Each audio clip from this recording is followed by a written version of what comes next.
अस्सलाम वालेकुम भाइयों, क्या हाल है? ठीक ठाक, खैरियत? उम्मीद है खैरियत से होंगे। आज का जो स्पेशल व्लॉग है वो हमारा है क्रिस्टल फैल्कन। और क्रिस्टल फैल्कन जो है ये बेसिकली एक छोटा परिंदा होता है और ये शिकार में बहुत तेज़ होता है। और इसकी शिकार की रफ्तार तकरीबन तकरीबन फैल्कन जितनी होती है। तो फैल्कन की यही एक ज़ात है, एक किस्म में एक ब्रीड है। मगर फैल्कन इससे बड़ा है, उसकी इंचज़ लेंथ तकरीबन सेंटीमीटर ज़्यादा है और इसकी कम है। तो इसकी खसूसियात और इसको पालना और मतलब इसमें हम डिस्कस करेंगे आज इसके बारे में कि ये हम इसे किस किस लैंग्वेज में हम क्या क्या कहते हैं। तो आज हम बात करेंगे क्रिस्टल फैल्कन के बारे में। ये जो बैठा हुआ है इसको हम कहते हैं क्रिस्टल फैल्कन। और इसकी आवाज़ कुछ इसी तरह होता है, मतलब एक छोटे से परिंदे की तरह। ऐसे लोग शिकरा कहते हैं, कुछ लोग कहते हैं कि चिड़ी मार है, कोई कहता है मतलब उर्दू में, कोई कहता है कि ये काइट का कोई किस्म है, चील का कोई किस्म है, कोई कहता है कि ये मतलब मुख्तलिफ किस्म से लोग कहते हैं, मगर ये बेसिकली क्रिस्टल फैल्कन है। अच्छा, ये शिकार करता है चिड़िया। चिड़िया के अलावा ये शिकार करता है छोटे परिंदों के, बहुत छोटे परिंदों के। और बड़े अगर ज़्यादातर आ जाएं तो मेरे ख्याल में तोते, या हम लोग कहते हैं कि फाख्ता वगैरह, डॉग वगैरह, इसका शिकार ये कर लेते हैं। फिर इसकी कीमत क्या होती है? इसकी कीमत बहुत कम होती है, इतनी ज़्यादा कीमत नहीं है, मगर अगर शिकार पर ये लगे तो फिर इसकी कीमत काफ़ी ज़्यादा हो जाती है। क्योंकि शिकार में जब ये लग जाते हैं तो फिर इनकी कीमत कुछ मतलब कहते हैं ना कि लाखों में तो नहीं होती, मगर हज़ारों रुपयों में हो जाती है। अच्छा जी, अब इसकी ब्रीड जो है ना, वो ये सर्दियों में ब्रीड करता है। गर्मियों में इनके मतलब ये है कि इतने खास नहीं रहते ये वाले परिंदे।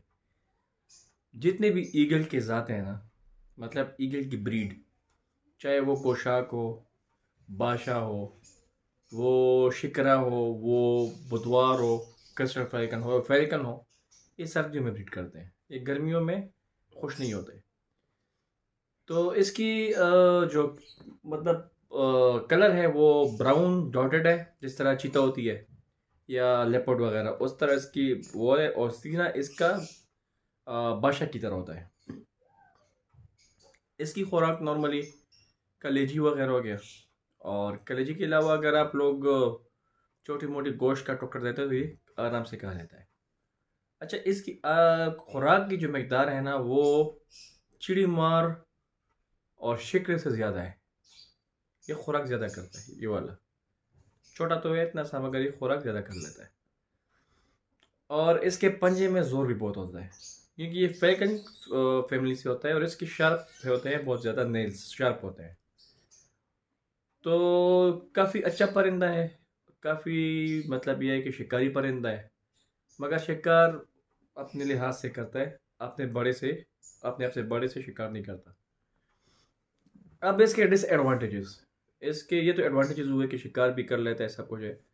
अब इसके ना रखने का मसला क्या है? अब ज़्यादातर होता है ना कि इससे आप लोग, हाँ, इसमें एक एडवांटेज ये भी है कि आप इससे शिकारी परिंदा भी पकड़ सकते हैं। बाज हो गया, जो भी हो गया, ईगल हो गया, गोल्डन ईगल हो गया, वो आप इससे पकड़ सकते हैं, इस परिंदे से। और अब इसका डिसएडवांटेज सिर्फ दो तीन है, इतने ख़ास नहीं है। एक तो ये है कि कभी कभी ये शिकार में खुद ही शिकार बन जाता है, इसको चोट लग जाती है। दूसरी बात ये है कि ये इतना तेज़ जाता है ना कि अगर ये मतलब चिड़िया तो खैर छोटी सी है, कौवे के साथ टकरा जाता है ना तो इसका पर टूट जाता है। और तीसरा इसका साइज, अगर ये बड़ा होता तो मतलब ये है कि ये बहुत कामयाब परिंदा होता, शिकारी परिंदा होता। तो ये हमारे पास कुछ ऐसे मालूमात होते हैं कि हम लोग आपको देते हैं परिंदों के बारे में, बर्ड्स के बारे में। गोशाक के बारे में अभी आपको मैंने फुल मालूमात नहीं दी, वो सिर्फ इंट्रोडक्शन था, आप लोगों ने देखा नहीं। अभी गोशाक, बादशाह, गोल्डन ईगल, इन सब के बारे में आपको मालूमात देने हैं, आपको दिखाने हैं। तो अभी जो इस वक्त मेरे पास पड़ा है, अभी सिर्फ एक क्या नाम है, बुधवार पड़ा हुआ है, एक गोशाक पड़ा हुआ है, और एक बादशाह। फैल्कन चला गया, कोई ले गया मुझसे। और क्या कहते हैं, चिड़ीमार भी ले गया, शिकरा भी ले गया। अब ये 2 परिंदे मेरे पास रह चुके हैं, तो मैं इनको सब स्टडी करता हूँ। जी अल्लाह पामान, खुश रहिए, आबाद रहिए, अल्लाह हाफिज, अल्लाह पामान।